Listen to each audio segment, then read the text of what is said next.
Hello friends, நம்ம எப்படி இன்றைக்கி 2 கிலோ அளவுள்ள மட்டன் பிரியாணி செய்யலான்னு சொல்லி பார்க்கலாம் வாங்க. நீங்கள் இப்போ தான் என்னோடய சேனலை பார்க்குறீங்கன்னா சப்ஸ்கிரைப் பண்ணி லைக் பண்ணிக்கோங்க. வாங்க ஃப்ரெண்ட்ஸ், வீடியோக்குள்ளே போகலாம்.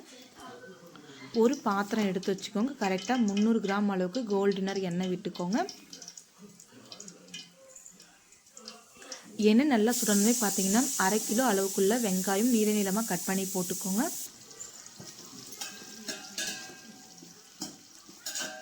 இப்போ வெங்காயம் போட்டு நல்லா வதக்கி விட்டுக்கோங்க.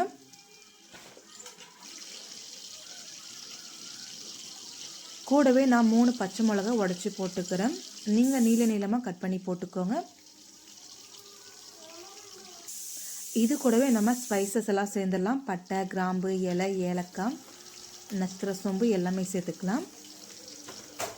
இப்போ ஒரு கரண்டி வச்சு நல்லா வதக்கி விட்டுக்கோங்க.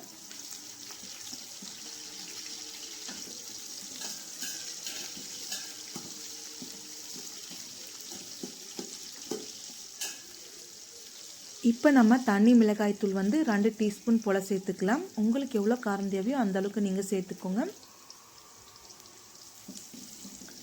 இப்போ நல்லா வதக்கி விட்டுக்கோங்க. வெங்காயம் பார்த்தீங்கன்னா நல்லா பொன்னிறமாக ஆகிற வரைக்கும் வதக்கி விட்டுக்கோங்க. அப்போ தான் பிரியாணி டேஸ்ட்டாக வரும். வெங்காயம் எந்த அளவுக்கு வதங்குதோ அந்தளவுக்கு பிரியாணி நல்லாயிருக்கும். இது கூடவே பார்த்தீங்கன்னா 100 கிராம் அளவுக்கு இஞ்சி பூண்டு பேஸ்ட்டு வீட்டில் அரைச்சிட்டாங்க சேர்த்துக்கோங்க. நம்ம வீட்டில் அரைச்சி சேர்த்தோம்னா இஞ்சி பூண்டு பேஸ்ட்டு ரொம்ப டேஸ்ட்டாக இருக்கும். வாசனை ரொம்ப சூப்பராக இருக்குங்க. இப்போ இஞ்சி பூண்டு பேஸ்ட்டு போட்டு நல்லா வதக்கி விட்டுக்கோங்க.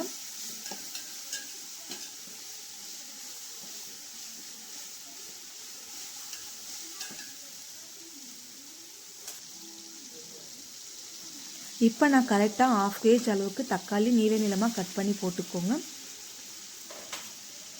இப்போ தக்காளியும் போட்டாச்சு. தக்காளி போட்டதுமே நல்லா வதக்கி விட்டுக்கோங்க.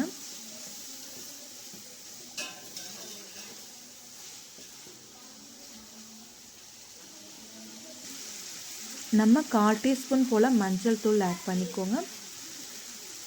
மஞ்சள் தூள் ஆட் பண்ணிட்டு நல்லா மிக்ஸ் பண்ணி விட்டுக்கோங்க. இது கூடவே பார்த்தீங்கன்னா 2 கைப்பிடி அளவுக்கு புதினாவும் கொத்தமல்லி சேர்த்துருக்கேன்.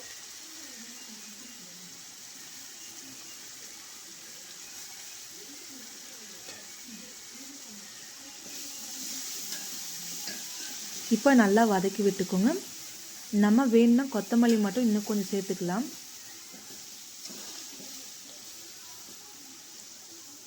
புதினா அதிகமாகவும் சேர்த்துறாதீங்க, அப்புறம் புதினா ரைஸ் ஆயிரும். அதனால் மீடியமாக சேர்த்துக்கோங்க. புதினா நான் பார்த்தீங்கன்னா தயிர் பேக்கெட் கடையில் வாங்கினதாங்க, 1/2 பேக்கெட் யூஸ் பண்ணியிருக்கேன். சின்ன பேக்கெட் தயிர் தாங்க, 10 ரூபா பேக்கெட் தயிரில் 1/2 பேக்கெட் யூஸ் பண்ணியிருக்கேன். இப்போ தயிர் போட்டு நல்லா மிக்ஸ் பண்ணி விட்டுக்கோங்க. நம்ம இஞ்சி பூண்டு பேஸ்ட்டு வதக்கும் போதே பார்த்தீங்கன்னாவே லைட்டாக அடி பிடிக்க ஆரம்பிக்கும். இப்போ அடி பிடிக்க ஆரம்பிச்சிருக்கு. இது கூடவே பார்த்தீங்கன்னா சீரகப்பொடி 1 டீஸ்பூன் போல் ஆட் பண்ணிக்கோங்க. கம்பல்சரி சீரகப்பொடி ஆட் பண்ணிக்கோங்க, ரொம்ப டேஸ்ட் சூப்பராக இருக்குங்க. இது கூடவே பார்த்தீங்கன்னா சிக்கன் மசாலாவும் 1 டீஸ்பூன் போல் ஆட் பண்ணியிருக்கேன். மட்டன் மசாலாவும் 1 டீஸ்பூன் போல் ஆட் பண்ணியிருக்கேன்.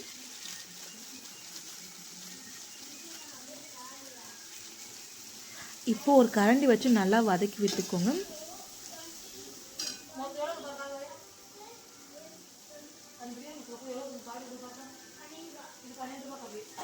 பிரியாணி மசாலா வீட்டில் இல்லை, அதனால் தம்பி பார்த்தீங்கன்னா கடைக்கு அனுப்பிச்சிருக்கேன். வாங்கிட்டு முன்னாடி பிரியாணி மசாலா போட்டுக்கலாம். இப்போ பிரியாணி மசாலாவும் போட்டுக்கலாம் வாங்க. 1 டீஸ்பூன் போல் பிரியாணி மசாலா ஆட் பண்ணிக்கோங்க. இப்போ நல்லா வதக்கி விட்டுக்கோங்க.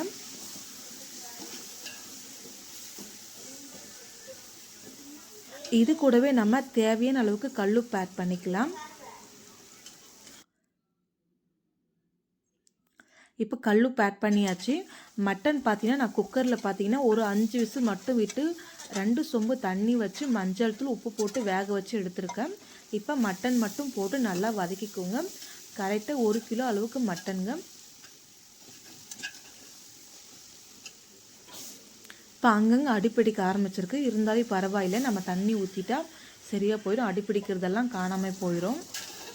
இப்போ நான் மட்டன் தண்ணி வேக வச்சு இல்லையா, அந்த தண்ணி தாங்க ஊற்றிருக்கேன்.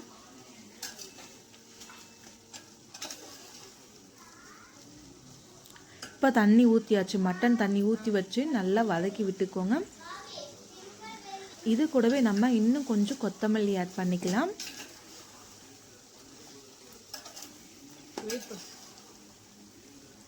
இப்போ கொத்தமல்லி ஆட் பண்ணிட்டு நல்லா மிக்ஸ் பண்ணி விட்டுக்கோங்க.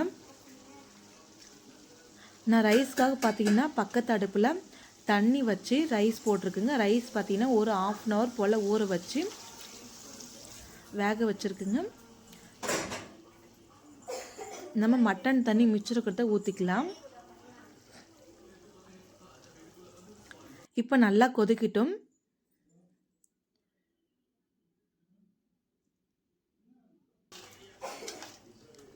இப்போ நல்லா கொதிச்சிருச்சு பாருங்க.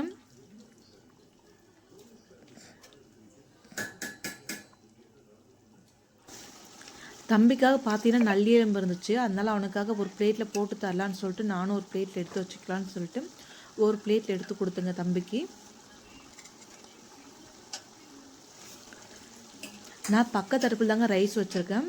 ரைஸ் 1/2 அன் ஹவர் ஊற வச்சு ஒரு 10 நிமிஷம் மட்டும் வேக வச்சு எடுத்துக்கலாங்க. ரைஸ் பார்த்தீங்கன்னா பாருங்கள், கரெக்டாக 10 நிமிஷம் அளவு தாங்க நான் வேக வச்சுருக்கேன் ரைஸு. இப்போ அந்த ரைஸை பார்த்தீங்கன்னா வடிகட்டி நம்ம மட்டன் வேக வச்சு இல்லையா மட்டன் பிரியாணிக்குள்ளேயே போட்டுக்கலாம். இப்போ ரைஸ் போட்டாச்சு. இப்போ நல்லா மிக்ஸ் பண்ணி விட்டுக்கோங்க. இப்போ நான் தண்ணி எதுவும் ஆட் பண்ணலைங்க. உப்பு மட்டும் கரெக்டாக இருக்கான்னு சொல்லி செக் பண்ணிக்கோங்க. வேணுன்னா கலர் பொடியும் ஆட் பண்ணிக்கலாம். இப்போ நல்லா கொதிச்சுட்ருக்கு பாருங்கள். இப்போ ஒரு மூடி போட்டு ஒரு 10 நிமிஷம் போல் மிதமான தீயில மூடி வச்சுக்கோங்க.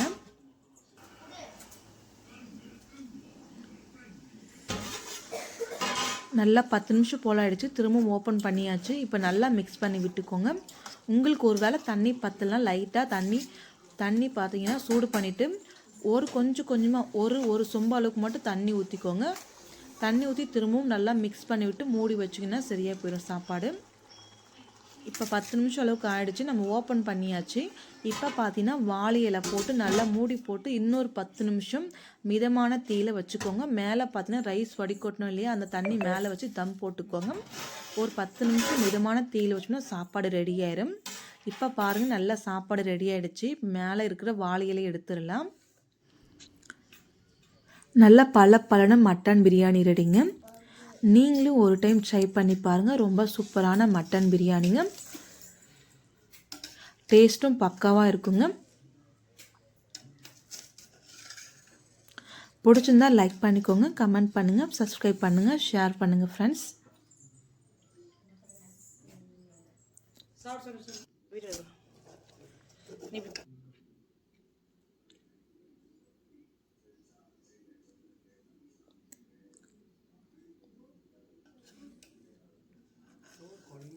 வாங்க ஃப்ரெண்ட்ஸ் சாப்பிட்லாம். நாளைக்கு பார்க்கலாம் வேற ஒரு வீடியோவில்.